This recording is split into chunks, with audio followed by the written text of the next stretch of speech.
ചാനലിലൂടെ വയനാട്ടിലുള്ള നമ്മുടെ ഉരുൾപൊട്ടലുമായി ബന്ധപ്പെട്ട പ്രധാനപ്പെട്ട വാർത്തകളാണ് പ്രേക്ഷകരിലേക്ക് ഞങ്ങൾ എത്തിച്ചുകൊണ്ടിരിക്കുന്നത്. നിരവധി ആൾക്കാർ നമ്മുടെ ചാനലിലേക്ക് വിളിച്ചിട്ട് ഞങ്ങളുടെ ഈ ഒരു കരുതൽ, വയനാടിന് വേണ്ടി ഞങ്ങൾ ഒരുക്കിയ കരുതലിൽ ഭാഗമാകാൻ ആഗ്രഹിക്കുന്നുണ്ട് എന്ന് പറയുന്നത് തന്നെ വലിയൊരു സന്തോഷമാണ്. പക്ഷെ ചില ആൾക്കാർ പറയുന്നുണ്ട് ഞങ്ങൾക്ക് ഈ സാധനങ്ങൾ അവിടെ എത്തിക്കാൻ പറ്റില്ല എന്ന് പറയുന്നുണ്ട്. പക്ഷെ കുഴപ്പമില്ല, നിങ്ങളുടെ കോൺടാക്ട് നമ്പർ ഞങ്ങളുടെ കയ്യിലുണ്ട്. നിങ്ങളെ തേടി ഞങ്ങളുടെ പ്രതിനിധികൾ നിങ്ങളുടെ അരികിലേക്ക് വരുന്നതാണ്. വലിയൊരു സന്തോഷമാണ്. കാരണം വയനാടിനെ വീണ്ടും പൂർവ്വസ്ഥിതിയിലേക്ക് എത്തിക്കുക എന്നുള്ളതാണ് നമ്മൾ ഓരോരുത്തരുടെയും ലക്ഷ്യം എന്ന് പറയുന്നത്. മറ്റ് പ്രധാനപ്പെട്ട ഒരു കാര്യം പറഞ്ഞുകൊള്ളട്ടെ. നമുക്കറിയാം, കഴിഞ്ഞ ദിവസങ്ങളിലാക്കി ഉരുൾപൊട്ടലുമായി ബന്ധപ്പെട്ടുള്ള പല പല വാർത്തകൾ പല ചാനലുകളുടെയൊക്കെ നമ്മൾ കാണുന്നതാണ്, കേൾക്കുന്നതാണ്. തെറ്റായ വാർത്തകൾ ദയവ് ചെയ്ത് പ്രചരിപ്പിക്കരുത്. കാരണം ചിലപ്പോഴെങ്കിലും ദൂരെ സ്ഥലത്തുള്ള മറ്റ് ജില്ലകളിലുള്ള ആൾക്കാരുടെ കുടുംബാംഗങ്ങൾ ചിലപ്പോൾ ഈ മുണ്ടക്കൈ ഭാഗത്തേക്ക് ഉണ്ടാകാം, അല്ലെങ്കിൽ വയനാട് ഭാഗത്തേക്ക് ഉണ്ടാവാം. അപ്പോൾ തെറ്റായ വാർത്തകൾ ദയവ് ചെയ്ത് ആരും മാധ്യമങ്ങളിലൂടെ പ്രചരിപ്പിക്കാൻ പാടില്ല എന്നുള്ളത് മുകളിൽ നിന്നൊരു ഉത്തരവാണ്. അത് തീർച്ചയായിട്ടും നമ്മളെല്ലാവരും പാലിക്കേണ്ടതാണ്. പിന്നെ ആദ്യഘട്ടത്തിൽ ഒരു നിലപാടെന്ന് പറയുന്നത്, ആരൊക്കെയാണ് ഇപ്പോൾ അവിടെ ജീവിച്ചിരിക്കുന്നത്, അല്ലെങ്കിൽ ഒരൽപ്പം ജീവനുണ്ടെങ്കിൽ തീർച്ചയായിട്ടും അവരെ രക്ഷപ്പെടുത്തും എന്നുള്ള ഒറ്റ വാശിയോടുകൂടിയാണ് ഈ സന്നദ്ധ സംഘടനകളും നമ്മുടെ സൈന്യമാണെങ്കിലും പോലീസ് ഉദ്യോഗസ്ഥരാണെങ്കിലും ഈ രക്ഷാപ്രവർത്തകരൊക്കെ മുന്നോട്ട് പോകുന്നത്.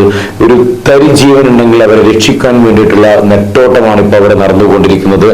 മുണ്ടക്കൈ പ്രദേശത്ത് 100 കണക്കിന് ആളുകളെ വളരെ പെട്ടെന്ന് തന്നെയാണ് സൈന്യം രക്ഷപ്പെടുത്തിയിട്ട് വളരെ കൃത്യമായ സ്ഥാനങ്ങളിലേക്ക് എത്തിച്ചത്. യഥാർത്ഥത്തിൽ സല്യൂട്ട് ചെയ്യേണ്ടത് സൈന്യത്തിനും രക്ഷാപ്രവർത്തകരുമായി ബന്ധപ്പെട്ട്, അല്ലെങ്കിൽ രക്ഷാപ്രവർത്തനത്തിന് ചുക്കാൻ പിടിക്കുന്ന പ്രിയപ്പെട്ട ഒരുപാടുണ്ട്, പാർട്ടിക്കാരുണ്ട്.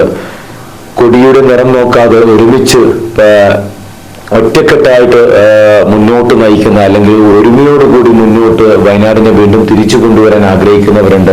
അവർക്കാണ് ഞങ്ങളുടെ വലിയൊരു ബിഗ് സല്യൂട്ട് എന്ന് പറയുന്നത്. കാരണം 17-18 മണിക്കൂർ മണ്ണിലും അതുപോലെ തന്നെ ചളിയിലും കാണാൻ പറ്റാത്ത ഏതോ ഒരു സ്ഥലത്ത് കുടുങ്ങിക്കിടന്ന പ്രിയപ്പെട്ടവരൊക്കെ രക്ഷപ്പെടുത്തി എന്ന് പറയുന്നത് ഒരു വലിയൊരു സല്യൂട്ട് നൽകേണ്ട ഒരു കാര്യമാണ്. പിന്നെ അത് ഏറ്റവും വേദനിപ്പിക്കുന്ന ഒരു കാര്യം എന്ന് പറയുന്നത്, ആശുപത്രി വരാന്തകളിൽ കയറിയിറങ്ങുന്ന പ്രിയപ്പെട്ടവരുടെ മുഖമാണ് കാണുന്നത്.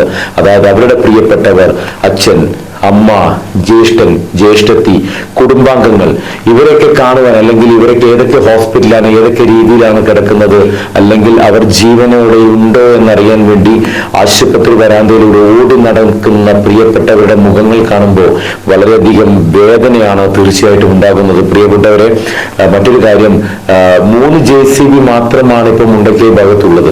3 JCB. പക്ഷെ ഈ 3 JCBയുടെ അതിൽ ഒതുങ്ങുന്നതല്ല അവിടുത്തെ ആ ഒരു രൗദ്രഭാവം പൂണ്ട ആ പ്രകൃതി എന്ന് പറയുന്നത്. അത്രയും ഭീകരമാണ്. അതുകൊണ്ട് കൂടുതൽ അതായത് രക്ഷാപ്രവർത്തനങ്ങൾ വേഗത്തിലാക്കണമെന്നും, അതോടൊപ്പം തന്നെ കൂടുതൽ വാഹനങ്ങൾ, രക്ഷാപ്രവർത്തനവുമായി ബന്ധപ്പെട്ടിട്ടുള്ള കൂടുതൽ വാഹനങ്ങൾ അവിടേക്ക് എത്തണം, അല്ലെങ്കിൽ എത്തിയാൽ മാത്രമേ രക്ഷാപ്രവർത്തനം കൂടുതൽ സുഗമമാകൂ എന്നാണ് പറഞ്ഞിരിക്കുന്നത്.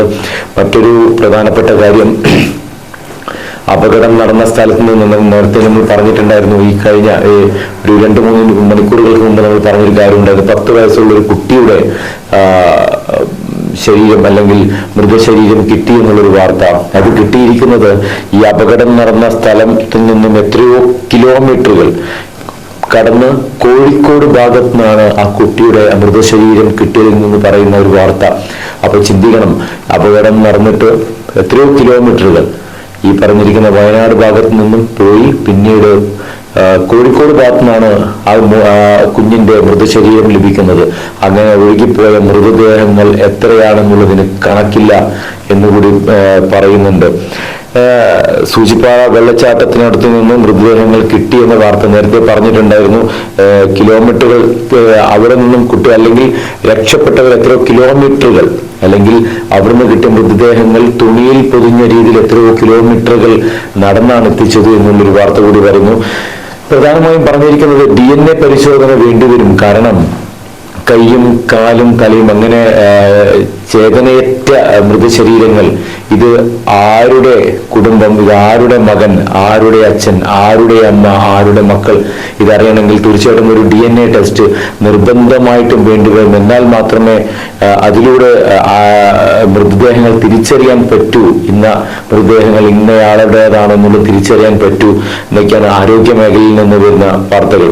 അപ്പോൾ ഇങ്ങനെയുള്ള പ്രധാനപ്പെട്ട വാർത്തകൾ.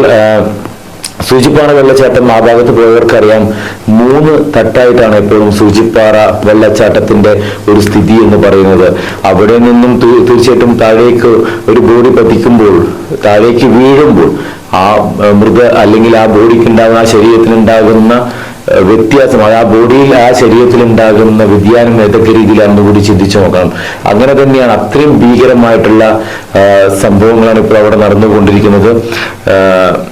നിലവിൽ എത്രത്തോളം മൃതദേഹങ്ങൾ തിരിച്ചറിയാൻ പറ്റും എന്നുള്ളതാണ് ഇവർ നോക്കുന്നത്, ആരോഗ്യ മേഖലയുള്ളവർ നോക്കുന്നത്. പക്ഷേ നിലമ്പൂർ ഭാഗത്ത് നിന്ന് വെറും 5 മൃതദേഹങ്ങൾ മാത്രമാണ് ഈ നിമിഷം വരെ തിരിച്ചറിഞ്ഞത് എന്നുള്ളൊരു വേദനിപ്പിക്കുന്ന കാര്യമാണ്. നിലവിൽ 5 മൃതദേഹങ്ങൾ മാത്രമാണ് നിലമ്പൂരിൽ നിന്നും തിരിച്ചറിഞ്ഞത്. ബാക്കി എത്രയോ പേരുണ്ട്, ആരുടേതാണെന്ന് പോലും തിരിച്ചറിയാൻ പറ്റാത്ത വിധത്തിലുള്ള ആ ഒരു സ്ഥിതിവിശേഷമാണ് പറയാനുള്ളത്. പ്രധാനമായിട്ടും നമ്മുടെ വയനാട് ജില്ലയിൽ മുണ്ടക്കൈ ഭാഗത്തുള്ള ഉരുൾപൊട്ടലുമായി ബന്ധപ്പെട്ടിട്ടുള്ള വാർത്തകൾ നമുക്ക് ലഭിക്കുന്ന, നമ്മുടെ ടീം അംഗങ്ങളിൽ നിന്നും ലഭിക്കുന്ന, വയനാട് ഭാഗത്തു നിന്നുള്ള പ്രിയപ്പെട്ടവരിൽ നിന്നും ലഭിക്കുന്ന വാർത്തകളാണ് പ്രേക്ഷകരിലേക്ക് ഞങ്ങൾ എത്തിച്ചുകൊണ്ടിരിക്കുന്നത്. മത്സരിച്ച ഒരുപാട് മാധ്യമങ്ങളുണ്ട്. എല്ലാവരും ഉറങ്ങിക്കിടക്കുമ്പോൾ തീർച്ചയായിട്ടും നമ്മൾ ഉണർന്ന് പ്രവർത്തിക്കുകയാണ്. നിരവധി ആൾക്കാർ ഇതിന്റെ പിറകിൽ പ്രവർത്തിക്കുന്നു. ഇനിയുമുണ്ട്. നാളെ 282 എന്ന് പറയുന്ന ആ നമ്പറിൽ തന്നെ ഒതുങ്ങണം. ഇനി ഒരൽപ്പം ജീവനുണ്ടെങ്കിൽ അവിടെയുള്ള സുരക്ഷാ ഉദ്യോഗസ്ഥരെല്ലാവരും അവരെ ജീവിതത്തിലേക്ക് തിരിച്ചു കൊണ്ടുവരണം എന്ന പ്രാർത്ഥനയോടെ വാർത്തകൾ അവസാനിക്കുന്നില്ല.